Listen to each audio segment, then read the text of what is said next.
Can we just start this off by saying that I am not a YouTuber, I am not a TikToker, I am not a content creator, I'm none of that. I'm not an influencer also. I just feel like I'm just some random girl on the internet who posts videos to make the next person feel less alone and more understood.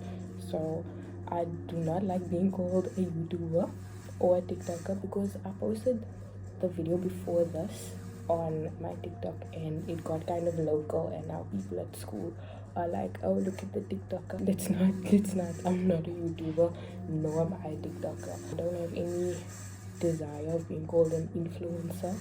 I hate that word so much. I don't like it at all.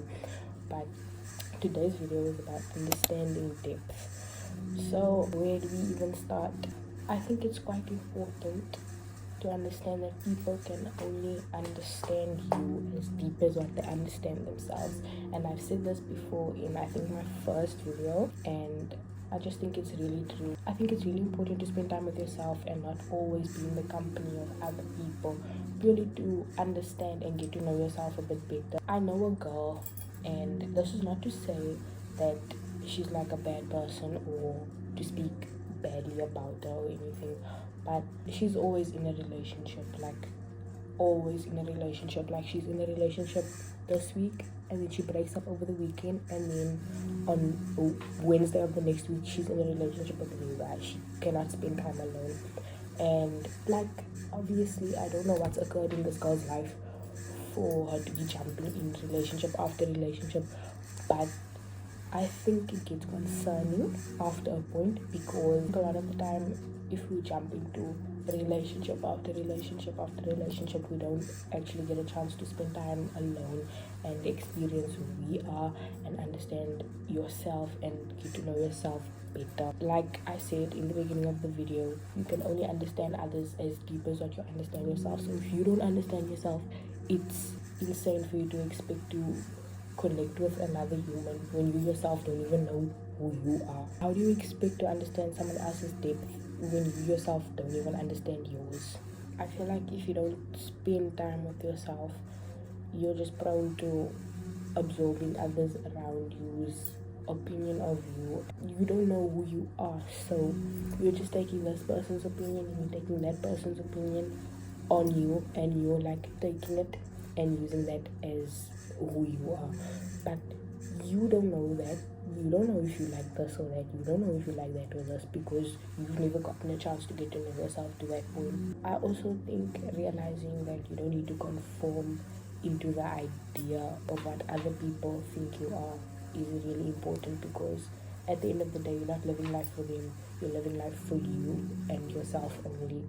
And spinning back to that whole thing of the relationships, I think that when you find yourself being in a relationship after relationship after relationship, or you know someone like that, then you'd find that you won't be able to maintain a proper conversation with that person because of their lack of self-identity. And it's really crazy, because how do you withhold a conversation with someone who doesn't even know anything about themselves? If you ask them who they were, then you'd find that they wouldn't be able to answer you. And I was speaking to my friend Kaylee about this. This is her. She's amazing, gorgeous, stunning, beautiful, amazing. But we were having a conversation similar to this. She made like a really, really valid point, and she was telling me that, like, you ask a married woman who they are, and 9 times out of 10, that woman is going to tell you that she's a wife, she's a mother, she's a daughter-in-law, a sister-in-law, whatever the case may be. But then you realize that's not what I asked you. I asked you, who are you, not what role you play in other people's lives. And that stuck with me, because she was talking the truth, she's speaking the truth, and I get it. Like, times change and people view things differently now, and being married is literally committing your life to another person. Obviously, the role you play in other people's lives is a big part of your identity too, but like, that's not what the main question was. The question was, who are you? Like, what do you do for a living? Like, what's your favorite color? What's your favorite thing to do in your spare time? What's your hobbies? What do you do? And you'd find that, obviously, like I said, now a lot of people won't be able to answer that, because they've committed their life to being the perfect mother, being the perfect daughter or sister or brother or whatever the case is. And also, I think another thing is, like, you can be in a relationship with someone and they hurt you like really badly. Like, let's say if they maybe cheat on you or they shame you for the things you've done in your past, maybe. Point is, they've hurt you incredibly. And as someone who jumps into a relationship, your first thought is, let me go into a new relationship with someone else that treats me better than this person did. But that's not the proper way of healing. You're thinking that's gonna heal you, when in actuality it's not. It's just gonna make things 10 times worse because you're pushing aside your feelings. You're putting it into the small box and you're just storing it away. And ignoring your feelings is not at all gonna make things any better. It's just making things worse. So don't do that, because sometimes you hold these feelings in for so long, and eventually after like a minor inconvenience, you snap and you're gonna crash out, and eventually you'll end up feeling bad. But then you realize the root of the problem, the cause of the problem was because I did this and that, and I did A, B, and C, and I never did anything about it. I just stored it to one side and I just left it there and let it sit there.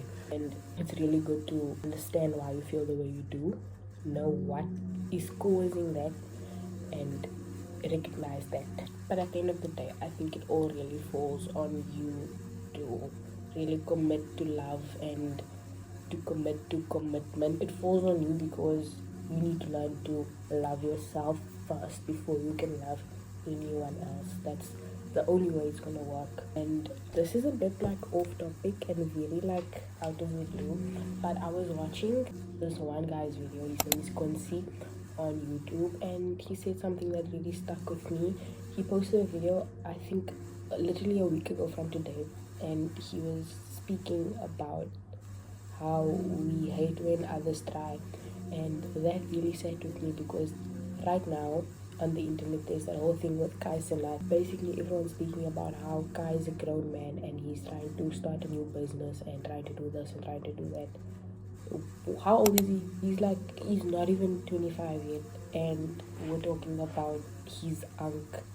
What? And I think it's really crazy that we really do, like, we hate when others try. You should be the change you want to see in the world. The energy you put out into the world is the energy you receive. So create a beautiful life for yourself and be nice and live, love, love.